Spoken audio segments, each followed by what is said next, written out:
Okay, this is how I sew the flags that I've done. This is only the fourth one, so it might not be the easiest method.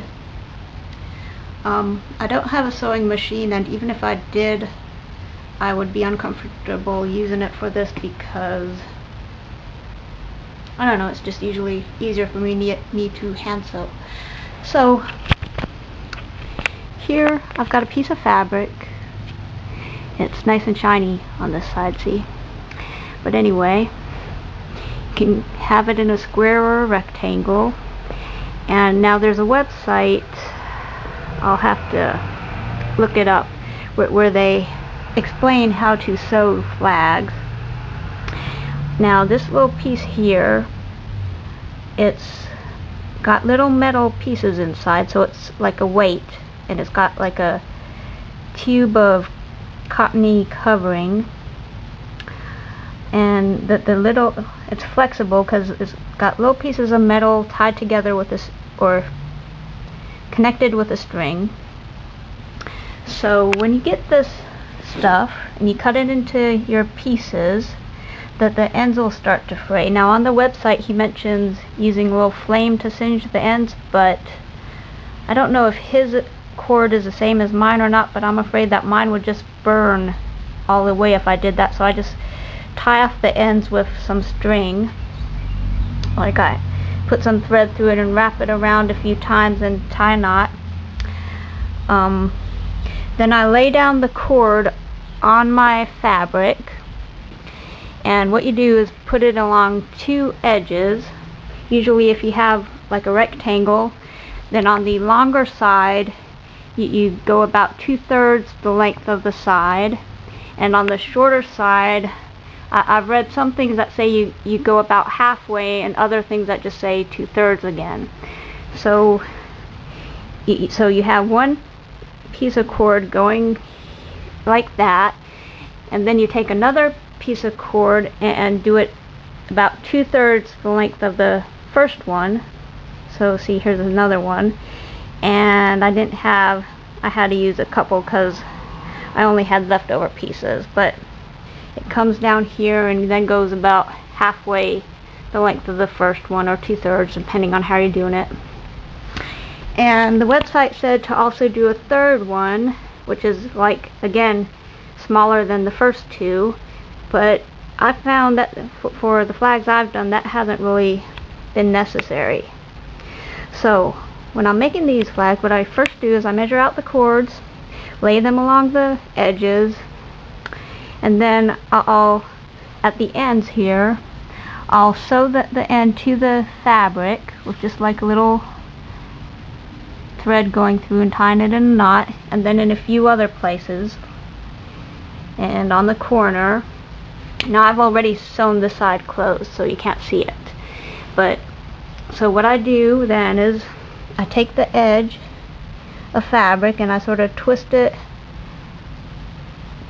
over like this, and then I'll take my needle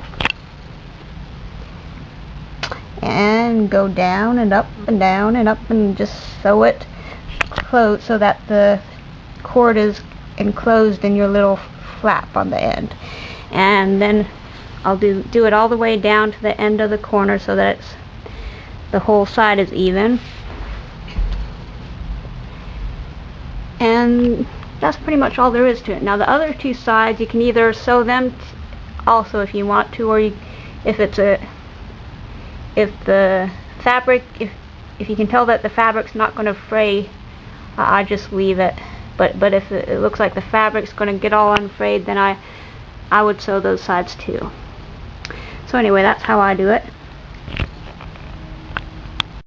Well, I'm going to see if I can get this on camera with how I actually sew it, which is pretty normal, but whatever. If you haven't sewn anything by hand before. Let's see here.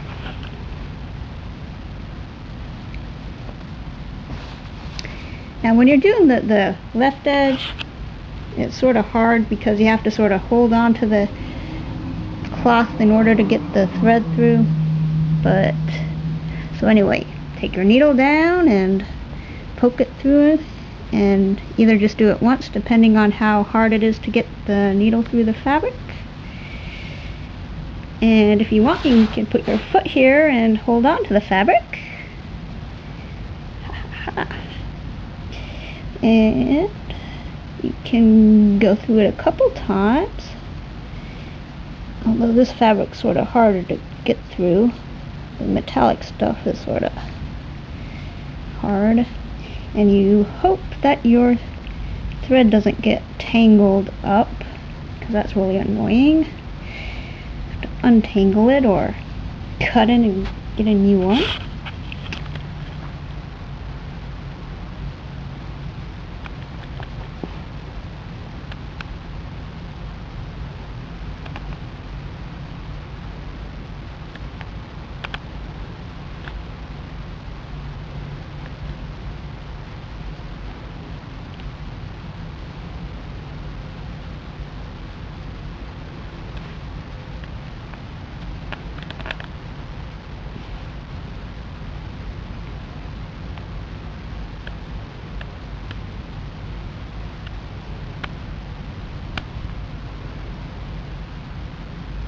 Helps if your hands aren't sweaty. Harder to grab the needle if your hands are sweaty.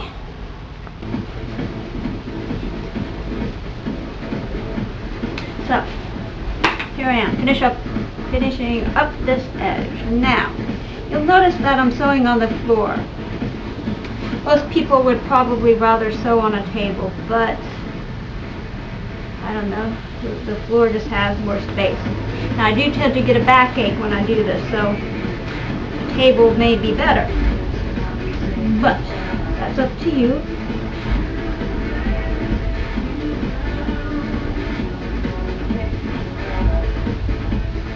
Notice I keep my foot here to keep the fabric in place. That would be harder to do if it were on a table. Now, you could also pick it up and do it in your hands, but when you're just doing a long line like this, I find it easier on the floor.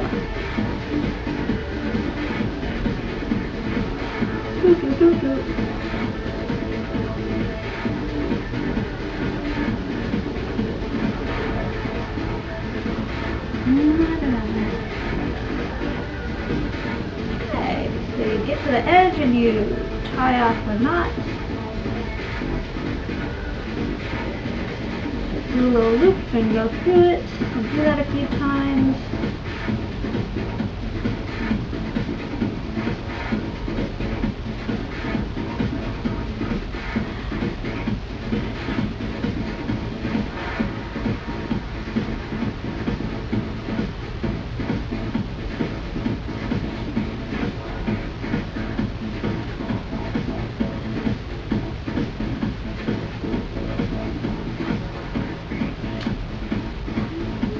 There we go. And don't keep track of where you put your needle, because it's very easy to lose them. And then step on them. I have to keep it right next to my scissor, which is easier to see. And I know they're both in the same place. So, there we go. Got a flag. Got a flag.